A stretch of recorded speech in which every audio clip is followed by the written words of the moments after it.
প্রিয় ছাত্রছাত্রী, তোমাদের যে সাজেশন পর্ব চলছে সেই সাজেশনের আজকে দ্বিতীয় ক্লাস পরিবেশ নীতিবিদ্যা থেকে ইতিমধ্যে তোমাদের কিছু গুরুত্বপূর্ণ প্রশ্ন এবং তার উত্তর নিয়ে আলোচনা করা হয়েছে, যেগুলি এবছরের জন্য খুবই গুরুত্বপূর্ণ বা এই সেমিস্টারের জন্য খুবই গুরুত্বপূর্ণ।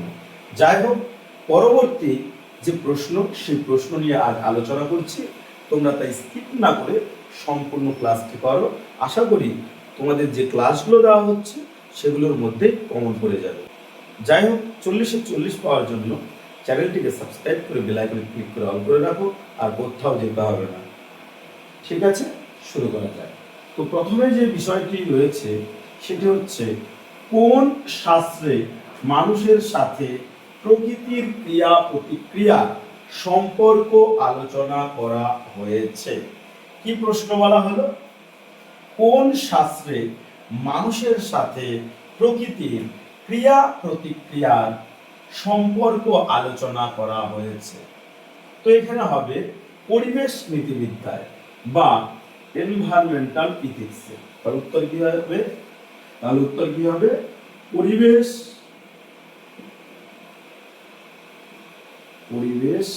নীতিবিদ্যায়।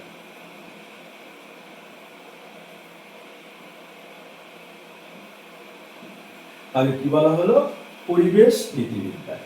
তাহলে পরিবেশ নীতিবিদ্যায় মানুষের সাথে প্রকৃতির ক্রিয়া প্রতিক্রিয়ার সম্পর্ক আলোচনা করা হয়েছে। পরবর্তী প্রশ্ন তোমরা দেখো, কোন মতবাদে বলা হয় কেবল মানুষের স্বতমূল্য রয়েছে?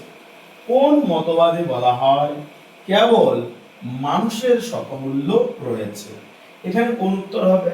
এখানে হবে মানব কেন্দ্রিক মতবাদে বা নৃকেন্দ্রিক মতবাদে। দেখো তাহলে কি হবে বলো উত্তর? মানব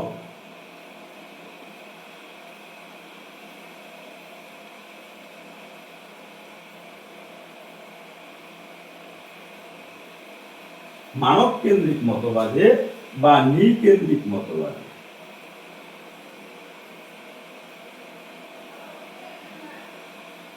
নৃকেন্দ্রিক মতবাদে।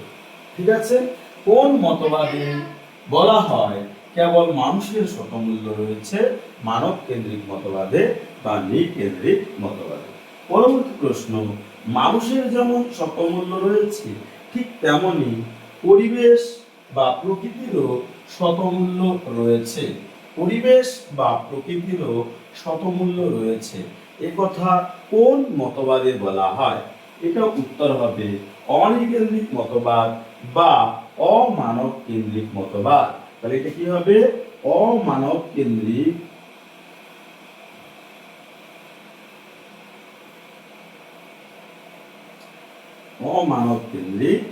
মতবাদ। তাহলে কোন মতবাদে বলা হয়েছে? অনিকেন্দ্রিক মতবাদে বলা হয়েছে। পরবর্তী প্রশ্ন, মানব কেন্দ্রিক মতবাদের সমর্থকরা হলেন, মানে মানব কেন্দ্রিক মতবাদের অনেক সমর্থক রয়েছেন, যেমন অ্যারিস্টটল, সেন্ট থমাস অ্যাকুইনাস, তারপর কান্ট। এরা প্রত্যেকেই মানব কেন্দ্রিক মতবাদের সমর্থক। তো যাই হোক, আমরা এখানে অ্যারিস্টটলের নাম লিখলাম।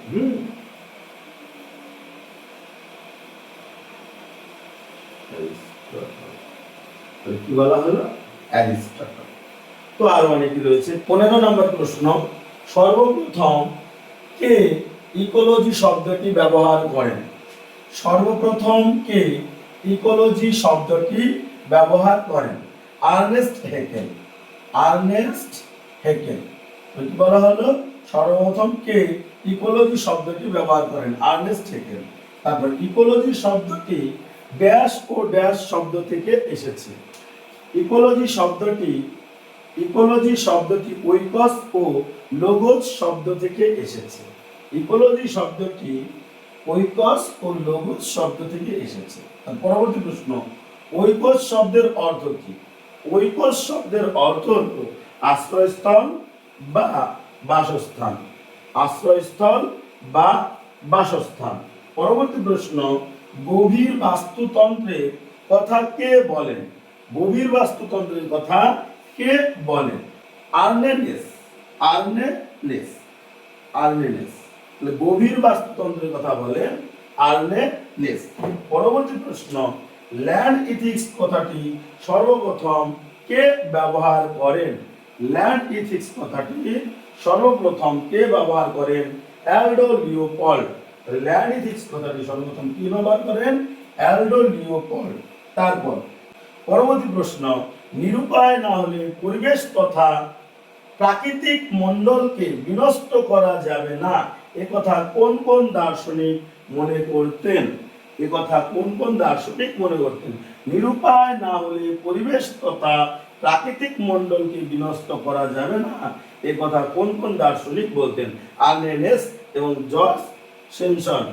তাহলে আর্নেনেস এবং জন সিমসন। তো দেখো, আজকে তোমাদের আরো 10টি প্রশ্ন দেওয়া হলো। এর আগের দিন 10টি প্রশ্ন দেওয়া হয়েছিল পরিবেশ নীতিবিদ্যা থেকে, যেগুলো তোমাদের এবছরের জন্য অর্থাৎ থার্ড সেমিস্টারের জন্য খুবই খুবই গুরুত্বপূর্ণ। আর যে প্রশ্নগুলো দিচ্ছে সেই প্রশ্নগুলো শুরু করে যাবে, আশা করি তোমাদের আর কোথাও অসুবিধা হবে না। আর তোমাদের একটা কথা বলে রাখি, ইতিমধ্যে তোমাদের ক্লাস দেওয়া হয়ে গেছে। তোমরা অবশ্যই প্লে লিস্টে গিয়ে অর্থাৎ দ্বাদশ শ্রেণীর 3য় সেমিস্টারে তোমরা প্লে লিস্টে গিয়ে ক্লাসগুলো দেখে নেবে এবং তার নিচে এই কমন কমন প্রশ্নগুলো দেওয়া আছে, সেগুলো তোমরা অবশ্যই কমপ্লিট করবে। যাই হোক, কেমন লাগলো ক্লাসটি অবশ্যই জানাবে এবং বন্ধু বান্ধবীদের মধ্যে প্রচুর প্রচুর শেয়ার করবে। নিজে শিখবে, পাশাপাশি অন্যকে শিখতে সাহায্য করবে। যাই হোক, দেখা হবে পরবর্তী ক্লাসে।